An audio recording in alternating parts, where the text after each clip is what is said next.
మీ ఇంట్లో మొదటి కోటీశ్వరుడు మీరే అవ్వాలనుకుంటున్నారా? ఈ ఫైనాన్షియల్ వెబినార్ లో ఇప్పుడే జాయిన్ అవ్వండి.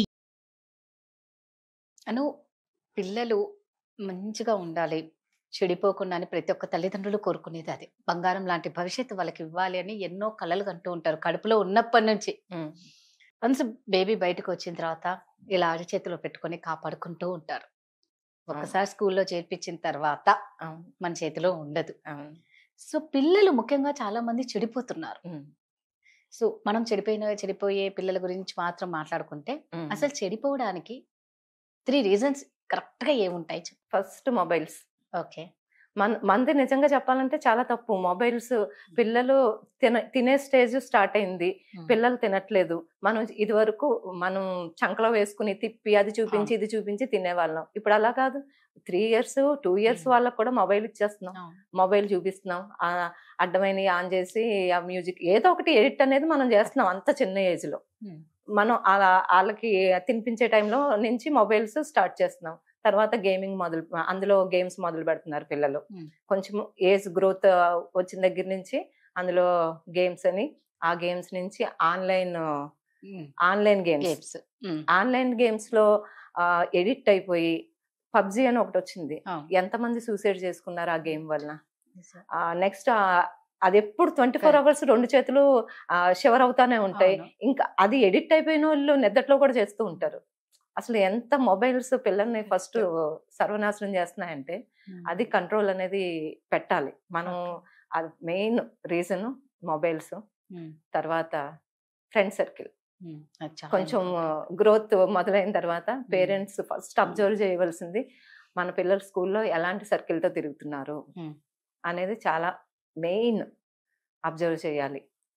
అంటే అది తెలిసి తెలియని ఏజ్. మనకి మంచి కన్నా చెడు అనేది చాలా త్వరగా అట్రాక్ట్ అయిపోతుంది. సో ఒక్కడు మన పాడు చేస్తున్నాడు అంటే, ఇప్పుడు క్లాస్ ఫస్ట్ వచ్చినోడు పక్కన కూర్చోనే కన్నా గెంతులేస్తూ అల్లరి చేసేవాడు పక్కన కూర్చోడానికి కొంతమంది ఇష్టపడుతూ ఉంటాయి. చెడు త్వరగా ఆకర్షించేస్తుంది ఆ ఏజ్ పిల్లలకి. సో చూజ్ చేసుకోవాలి ఫ్రెండ్స్ని. అది పేరెంట్స్ అబ్జర్వ్ చేయాలి, ఇంట్లో కూడా చెప్తూ ఉండాలి. మంచి పిల్లలతో, చదివే పిల్లలతో, సైలెంట్గా ఉన్న పిల్లలతో, అలాంటి పిల్లలతో తిరగమని చెప్తూ ఉండాలి. సో మొబైల్స్ కంట్రోల్ చేయడం ఒకటి, ఫ్రెండ్ సర్కిల్ ఒకటి, నెక్స్ట్ ఆన్లైన్ గేమ్స్. నిజంగా ఒకప్పుడు ఏంటంటే చక్కగా ఇంటి బయటకు వచ్చి ఆడుకునేవారు, ఫిజికల్ యాక్టివిటీ ఉండేది, హెల్దీగా ఉండేవారు. అప్పుడు ఇంట్లో పెట్టింది తినేవారు. ఇప్పుడు అన్ని ఒక ఫోన్ పట్టుకుంటే మీరు ఒకటి ఆర్డర్ చేశారంటే వాళ్ళ ఫుడ్ వచ్చేస్తుంది. అది ఎన్ని క్యాలరీస్ ఉంటున్నాయి, అది ఎంత ఫుడ్ వల్ల కూడా వాళ్ళ మైండ్ సెట్ అంటే వాళ్ళ హార్మోన్స్ ఇన్బ్యాలెన్స్ అవ్వడము, ఇలాంటివన్నీ ఇంటర్నల్ గా కూడా వాళ్ళ ఎఫెక్ట్ అనేది ఉంటది కదా. ఇప్పుడు వాళ్ళు ఇష్టం వచ్చిన ఆర్డర్ చేసుకుని తింటూ ఉంటారు.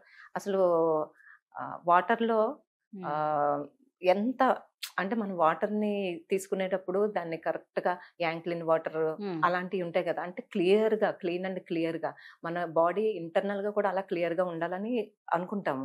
ఇప్పుడు పిల్లలు ఆ పిజ్జాలు బర్గర్లతో పాటు తాగేదేంటి కూల్ డ్రింక్స్. ఆ కూల్ డ్రింక్స్ నుంచి ఎక్కడికి వెళ్తారు, బీర్కి, వయసుతో పాటు. సో ఇవన్నీ కూడా మనం ఫస్ట్ నుంచి పిల్లలకి ఏది తింటే ఆరోగ్యం చెడిపోద్ది అనేది పేరెంటింగ్ చేస్తూ ఉండాలి. కరెక్ట్. ఈ సొసైటీలో అంటే ఏం తింటే హెల్త్ పాడైపోతుంది, ఏం తాగితే హెల్త్ పాడైపోతుంది. నాకు తెలిసింది కూల్ డ్రింక్స్ హ్యాబిట్ ఇంకా అయిపోయి ఆ కూల్ డ్రింక్స్ వలన లోపల లివర్ డ్యామేజ్ అయిన వాళ్ళని ఎంతో మందిని చూశాను పిల్లల్ని నేను. అదే నేను చెప్తూ ఉంటాను, అలాంటివన్నీ కూడా పేరెంట్స్ అబ్జర్వ్ చేసి అంటే ఇప్పుడు ఈ చెడు స్నేహాల వల్లనే ఈ లవ్ అఫేర్లు అనేది. ఈ స్కూల్ ఏజ్ లో లవ్ ఏంటి అసలు చెప్పండి, చదువుకునే వయసులో. ఇప్పుడు మనం పేపర్స్ లో చూస్తున్నాం, న్యూస్లో వింటున్నాం. ఈ ఏజ్ పిల్లలకి టీనేజ్ లోనే లవ్ స్టోరీలు, ఫెయిల్యూర్స్, సూసైడ్లు స్కూల్ ఏజ్ నుంచే. ఇవన్నీ ఎక్కడి నుంచి వస్తాయి అంటే ఇంటర్నెట్ లో చూడకూడవన్నీ చూస్తారు. అంటే వాళ్ళకి ఆ హ్యాపీ హార్మోన్స్ రిలీజ్ అవుతాయి, ఆ హ్యాపీనెస్ అనేది త్వరగా అట్రాక్ట్ అయిపోతారు అనమాట. సో ఇవన్నీ కూడా రీజన్స్, ఇవన్నిటిని కూడా కంట్రోల్ చేయాలి మన పేరెంట్స్ అనేది ఖచ్చితంగా. అంటే అబ్జర్వ్ చేయాలి. ఒకటి దీని నుంచి మనం పిల్లల్ని కాపాడుకోవడం ఎలా అంటే మనం ఎంతవరకు ట్రై చేయొచ్చు వాళ్ళని కాపాడుకోవడానికి. అంటే ఇప్పుడు నువ్వు అన్నట్లు ఏంటంటే చిన్నప్పటి నుంచే వాళ్ళకి అన్ని చెప్పడం, అవును వాళ్ళకి అది ఎంత చిన్న వయసు నుంచి చెప్తే అంత వాళ్ళకి గ్రాస్పింగ్ పవర్ ఎక్కువ ఉంటుంది కదా. ఉంటది. అవును అదే అంటున్నా, ఇప్పుడు పిల్లలేమి చాలా ఇదివరకు లాగా అమాయకులు ఏం కాదు, ఏది చెప్పినా గ్రాస్ప్ చేస్తారు. సో అలాగప్పుడు మనం మంచి విషయాలు ముందుగానే వీళ్ళకి చెప్తే బెటర్ చెప్పాలి. మనం కూడా అలాగే అంత మంచిగా ఉండడానికి పేరెంట్స్ కూడా ప్రయత్నించాలి. మనం ఉంటేనే పిల్లలు ఉంటారు కదా. అంటే ఏంటంటే ఇంతకు ముందు మనం మాట్లాడుకున్నట్టు పిల్లల్ని చాలా లాడుగా పెంచడం, ఓవర్ ప్యాంపరింగ్, చాలా గారాబం చేయడం. ఇప్పుడు ఒక ఎగ్జాంపుల్ ఏంటంటే ఇప్పుడు ఇళ్లలో పనిచేసే వాళ్ళు అంటే ఫైనాన్షియల్లీ పూర్ వాళ్ళు కూడా పిల్లలు బాగా చదవాలని మంచి స్కూల్స్ లో జాయిన్ చేస్తారు. రిచ్ స్కూల్స్ లో కష్టపడి వాళ్ళ ఫీజులు కట్టి రిచ్ స్కూల్స్ లో జాయిన్ చేస్తారు. అక్కడ ఆ పిల్లలతో వీళ్ళకి ఫ్రెండ్షిప్ అనేది అవుతుంది. అవునా కదా? అంటే వాళ్ళ తల్లిదండ్రులు ఎంత కష్టపడి డబ్బులు తీసుకొస్తున్నారు అనేది వీళ్ళకి అబ్జర్వేషన్ ఉండదు. వాళ్ళు ఏం డ్రెస్సింగ్ వేసుకుంటున్నారు, వాళ్ళు ఎంత స్టైల్ గా ఉంటున్నారు, వాళ్ళంతా హైఫైగా ఉంటున్నారు, మనం అలా ఉండాలి అని చెప్పి పిల్లలు పెద్దవాళ్ళని విసిగించైనా ఎంత కాస్ట్ అయినా అవి కొనిపించుకుంటారు. నిజమే. ఇవన్నీ కూడా రీజన్స్.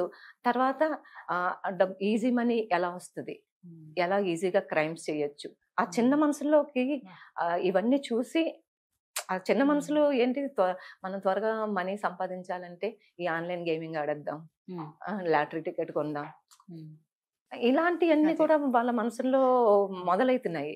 దానివల్ల ఈజీ మనీని ఎలా ఎర్న్ చేయొచ్చు.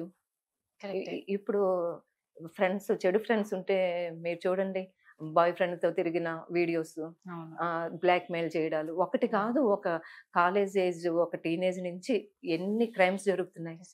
ఇవన్నీ కూడా రీజన్స్.